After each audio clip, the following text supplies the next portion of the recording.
Welcome to today's micro lesson, which is on Pop Bossa from the Latin Preludes collection. Pop Bossa is a bossa nova, obviously, and it's bright and upbeat and very rhythmic and has a lot of interesting textures and a lot of interesting dynamics and phrasing and articulation and so on. So I'll be looking into that. But first of all, here's a performance which I did downstairs on my grand piano earlier so that you can see it being played on the grand piano. And then I'll come back to the piano here and we'll talk a little bit about the preparation of this piece for examinations and performance.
So the first thing I notice when I'm looking at Pop Bossa, the left hand is very syncopated and you want to think 1 and 2 and 3 and 4 and 1 and 2 and 3 and 4 and 1 and 2 and 3.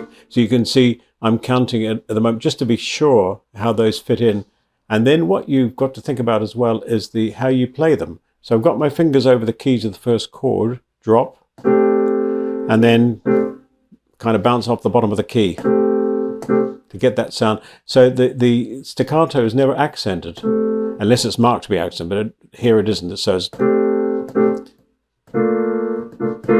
and that last one has got an accent, and that's a little bit more arm weight, so drop slightly more with the wrist, okay?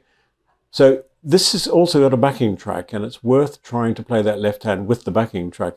Seek out the backing track. It's on various digital platforms. It's also available on SuperScore, by the way, this book. So that's another way of accessing it via iPad.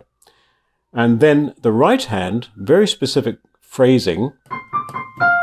And the first thing I'd like you to notice is that I drop on the first note, like that, and then rise, rise, drop for the tenuto. Can you see my arm movements there, or hand movements? And then the next one, staccato, and then drop, rise, and drop. There we go. Okay, so think about how you phrase that. Keep it very close to the keys. You're in a certain position, and it's all done by a very flexible wrist, rising and falling and floating off the end of each phrase so that the last note never gets an accent. Don't forget, grace notes play at the same time as the main note, like that. So I'm actually playing both notes at once in reality, but letting the G sharp go immediately. When it gets to this rather dramatic figure in bar 7, you're over the position and you're going to be going drop, rise, rise, like that. And then you're in the next position. But what you're doing, you're rising in order to be falling on the next position. Then there's 2 drops, and that I'm doing a big drop of the arm there to get that lovely accent there, but it's still not harsh ever, okay? So the effect of that totally, so I think you can see how I'm playing that. Then you've got a restatement which is mezzo forte, so it's quieter in the opening. So the opening's quite strong, quite positive forte. Then you get, so be more relaxed with the mezzo forte section. Goes all the way through, and then you get a complete contrast, which is at bar 17, where you've got the left hand playing these lovely chords. Again, keep them reasonably subdued, and the right hand,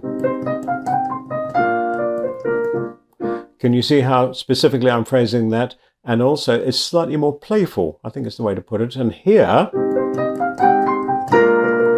definitely put pedal as you hit that tremolo. It's quite a striking effect. And pedal down and then off.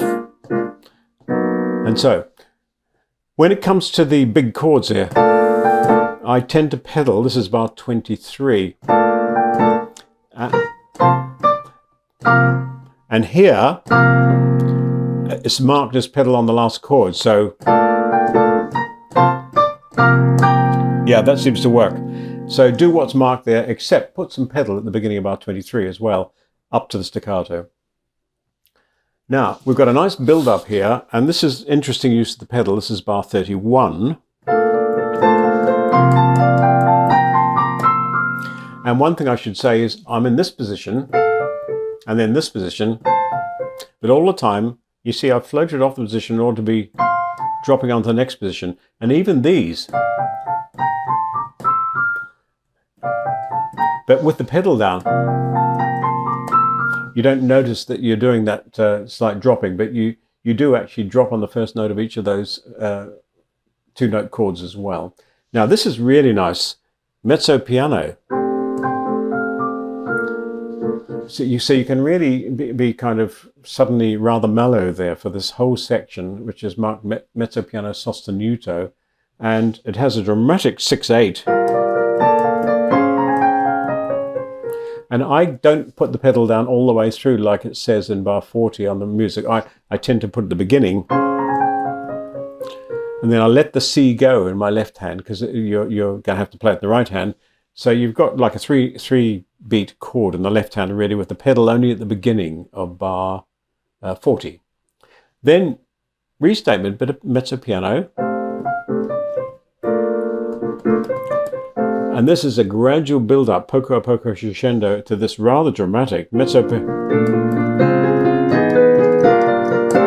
So you're right up to forte there. You can see how I built that up. And then mezzo piano, forte, double forte. And I see I've got a pedal on that glissando as well, which is very dramatic. So this is full of color and full of rhythm, and it's a startling effect for the audience if you get it right. And I've heard many wonderful performances of this by students, so I know that many people do get it right, and I'm sure you will as well. So good luck with Pop Bossa. Thanks for listening. Do like and subscribe. See you on the next micro lesson. Bye for now.